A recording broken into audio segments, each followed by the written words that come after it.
Okay, good afternoon, everyone. I'm not sure that this was a great spot to be in on Friday afternoon at 4:15. Everyone wanting to get out of here, I suppose.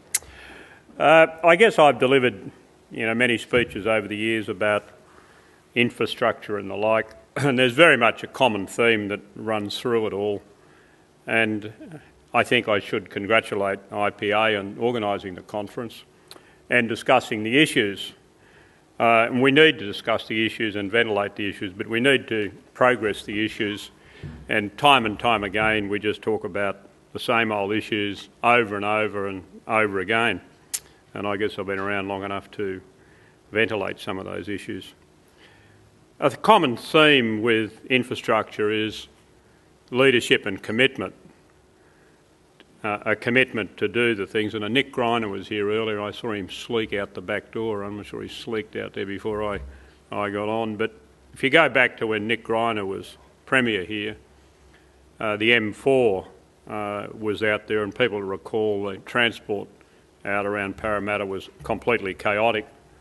And Nick took a decision to build that original M4, resisted by everyone. He just said, well, we're going to do it. And of course, that was one of the great starts of the Sydney Highways program. And those that remember the program before that, or the highways around Sydney, were absolutely and worse than chaotic. So it's really leadership and commitment that gets these things done. And I mean, there's great examples at the current point in time. In Victoria, Steve Braxton, the current Premier, are moving ahead and doing things, and of course in Queensland doing very many things. As Les Wallinger stated, we'll always be short of infrastructure. I think since man jumped out of the trees, we were all always short, and we'll always be short in the future. A lot of time, endless time, is spent talking about planning, and really planning is not the end game, it's the physical implementation.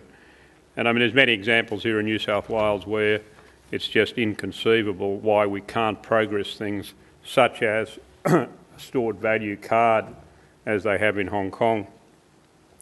That stored value card in Hong Kong, the people that use the mass transit up there, is a particularly great piece of computerised technology, but unfortunately we seem unable to do that here in New South Wales.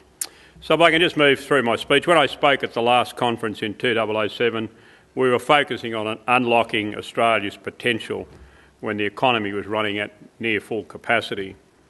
I argued the case for preserving the benefits and having a more flexible workplace regime. I talked about integrated infrastructure plans from government, which we're still talking about today. I also talked about improvements to training and education and migration to address skill shortages, and better risk sharings in PPP models, which we're all still talking about today. First of all, I'd just like to briefly touch on the economy. The economic environment has changed somewhat, you might say dramatically, over the last 2 years. But the challenge of delivering infrastructure to underpin the nation's economic growth still remains the same. And today I'd like to talk about three things: discuss the current economic environment and the future outlook, examine our future infrastructure requirements using the Sydney Road Network, and I suppose the Sydney Road Network's been more examined than ever, and maybe the Pacific Highway. And I'd also like to talk about some proposed practical measures based on international experience and our own research in getting these projects moving. I could relate to you a very funny incident back in about 1992 when a certain minister here in New South Wales hauled me in and said, "Wal, we're going to four-lane the Pacific Highway, Hexham to the Queensland border, and it's going to be done in 4 years, and the industry will not have the capacity to respond to that challenge." I said, "Oh, really?"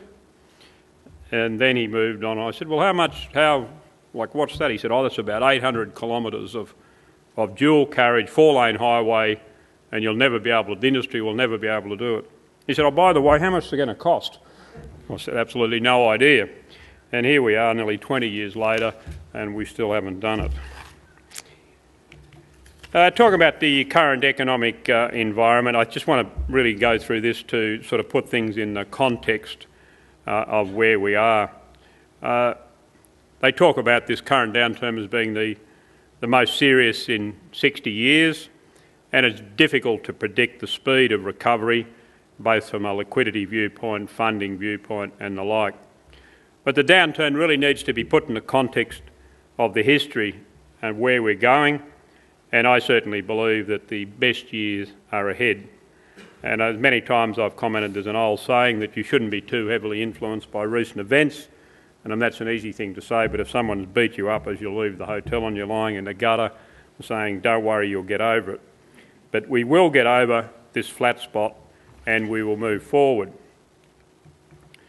The economic growth has accelerated over years with industrial and technical developments, and we have a better social safety net and faster reaction to lessen the dips that we have. So since World War II, there's really been outstanding economic growth. More particularly, if you look at Australia's economic growth, and this is a slide that Phil Riven likes to use, that if you split history into a number of periods, we had the hunting age where it was sort of rape and pillage and nothing much ever happened, the agricultural age, and the industrial age, which probably came to an end sometime in the late 60s or 70s. You can see the standard of living accelerating. And we've moved in now to what you'd call the electronic or the infotronics age, where the standard of living has continued to accelerate, and all of us that work in industry know that a lot of that is due to computerisation and the application of computers, not so much in sending emails, which are a complete pain in the neck sometimes, but the application of computers. If you go now to get your car serviced, rather than a guy turning up with a spanner, he turns up with a computer. All of our big heavy earth moving equipment has incredible amounts of computerised power, aeroplane engine management systems, fuel management systems. There's been a fantastic acceleration in the standard of living. The standard of living ahead will continue to accelerate to a point where in perhaps 50 years the power of a computer will exceed the intelligence of a human being. And through that particular period, you'll continue to see huge economic development. So there's no reason to be pessimistic, albeit that in the last 12 months we've all been beat up to some degree. So the best years are ahead of us, and there is some projections there of, in fact, the GDP growth you can see out to 2018.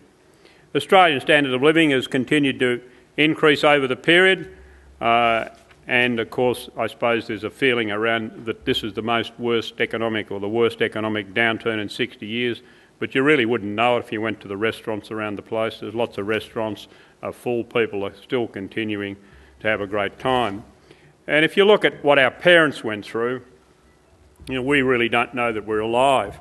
If you see there in the early part of the industrialised age, let's say from on the graph there, 1968 backwards, the swings in ups and downs were dramatic in terms of, and if you talk to people that lived through that particular period, I mean, it wasn't just happy and sad, it was unhappy and terribly depressed. And you can see the violent swings that have happened in the industrialised age. We relied very much on agriculture that was influenced by droughts, floods, low commodity prices. But since we've entered this new age, it's rather stable, and even this downturn in history will be viewed, I believe, as being rather stable. As I said, you wouldn't really think that if you travel around Circular Quay here,